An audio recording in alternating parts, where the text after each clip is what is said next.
ఈ రోజే డౌన్లోడ్ చేయండి. మీ ఫేవరెట్ షోస్ చూడండి.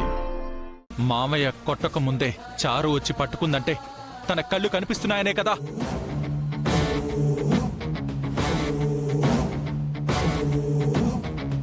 నేను ఎన్నో మోసాలు చూశాను గానీ ఎలాంటి మోసం ఎక్కడా చూడలేదు. అది కూడా మా రఘురాంబాబు గారి ఇంట్లో. ఈ కొరడాని నిన్ను కొట్టడానికి ఎత్తలేదు, నీకు కళ్ళున్నాయని నిరూపించడానికి ఎత్తాను.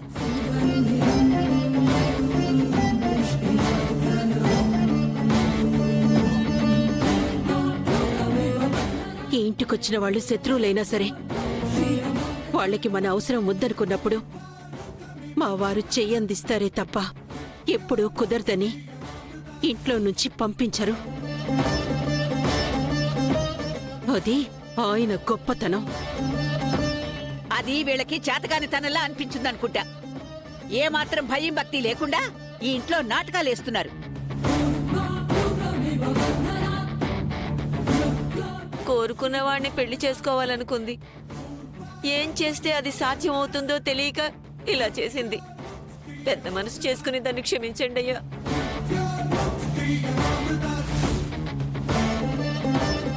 మామయ్యది పెద్ద మనసే, కానీ మన్నించేంత చిన్న తప్పు మీ మనవరాలు చేయలేదు.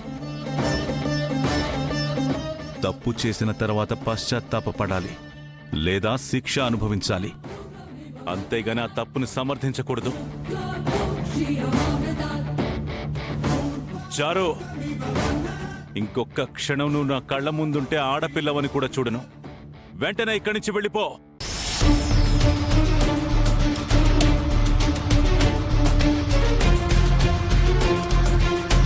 వెళ్ళిపోచారు.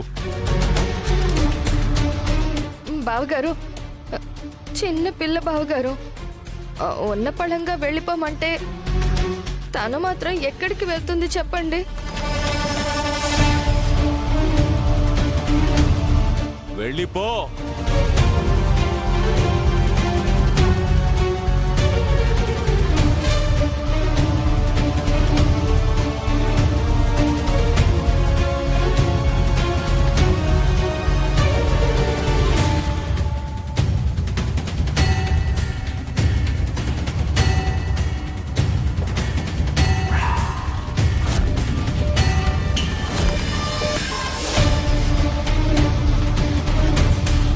ఇంట్లో నుంచి వెళ్లాల్సిందే నేను కాదు, మీరు.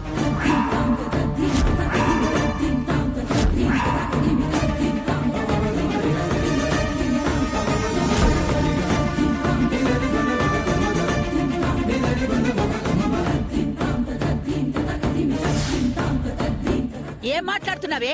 మేమెందుకు బయటికి వెళ్ళాలి? నీకేమైనా పిచ్చి పట్టిందే? మమ్మల్ని ఇంట్లోంచి వెళ్ళమంటావు? ఎందుకంటే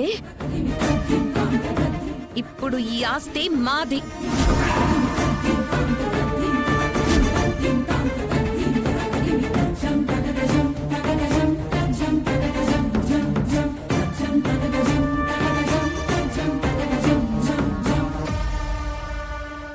ఆస్తి మీద?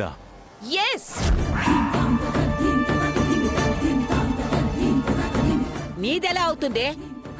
నీకేమైనా మతిపోయిందా ఏంటి? మీ మనవరాళ్ళు మా బాబాయ్ పిన్ని పేర్ల మీద మీ మొత్తం ఆస్తంతా రాసిచ్చేశారు. హా?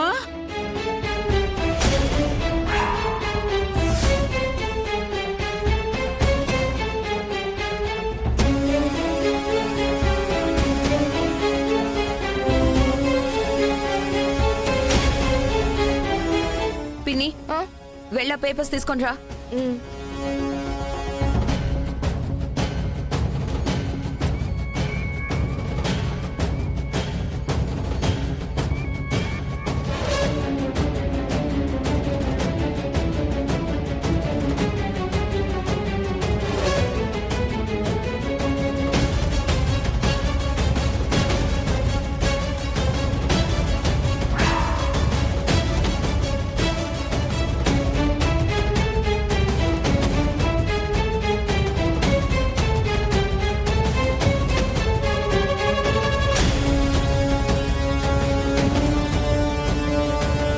అంటే పెద్దనాన్న, అది ఆ రోజు మీరు హాస్పిటల్లో ఉన్నప్పుడు మిమ్మల్ని మన ఇంటికి తీసుకువెళ్ళడానికే మేము వచ్చాం పిన్ని.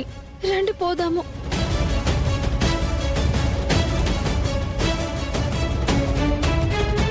మీకొక అవకాశం ఇస్తాను. ఏంటి పిన్ని? మీ ఇద్దరి పేరు మీద ఉన్న ఆస్తిని నా పేరు మీదకి రాయాలి.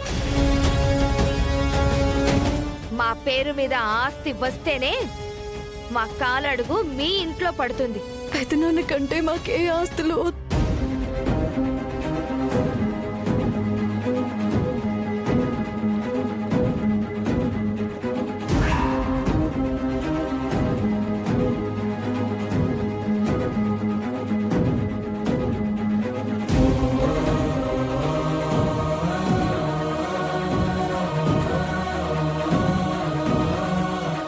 ఆస్తి అడిగావా శివరాం? నన్ను క్షమించన్నయ్యా.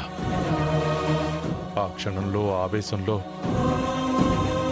శ్రీను నా మీద చేయి చేసుకున్నాడన్న కోపంలో ఇంట్లోంచి వెళ్ళిపోయాను. అప్పుడు నేను ఏం ఆలోచిస్తున్నానో నాకే తెలియని పరిస్థితి.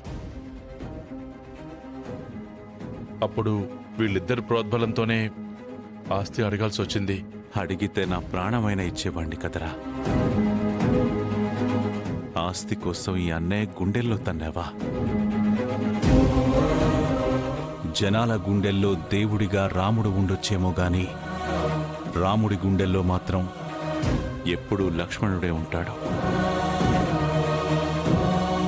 అలాంటిది నువ్వు నా గుండెకి గాయం చేస్తావని నేను అస్సలు ఊహించలేదురా.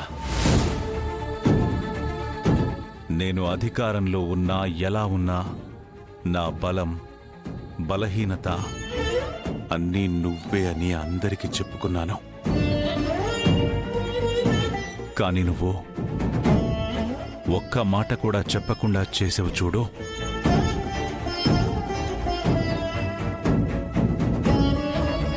అది నేను తట్టుకోలేకపోతున్నానురా. నా జీవితాన్ని సగం పంచుకుంది నా భార్య జానకి కావచ్చు, కానీ నా ప్రాణాన్ని పంచుకుంది మాత్రం నా తమ్ముడేరా. మీ వదిన కూడా నిన్ను మరిదిలా కాకుండా కన్న బిడ్డలా చూసుకుందిరా. అలాంటి అమ్మకు కూడా నువ్వు ద్రోహం చేశావా? రేయ్, మేము నీకు జన్మనివ్వకపోవచ్చురా, కాని మా తర్వాత జీవితాలు నీకే ఇద్దామనుకున్నాం. కాని నువ్వు తిరిగిచ్చిన బహుమతి ఇదా? శభాష్. శభాష్.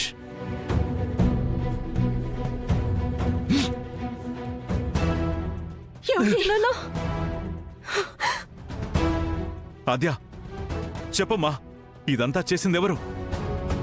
అది పెదనాన్న. మామయ్య అడుగుతున్నారు కదా ఆద్య, నీ గురించి ఎంత భయపడ్డామో తెలుసా? చెప్పు, ఎవరు? నాకు మాత్రం ఎలా తెలుస్తుంది శ్రీను?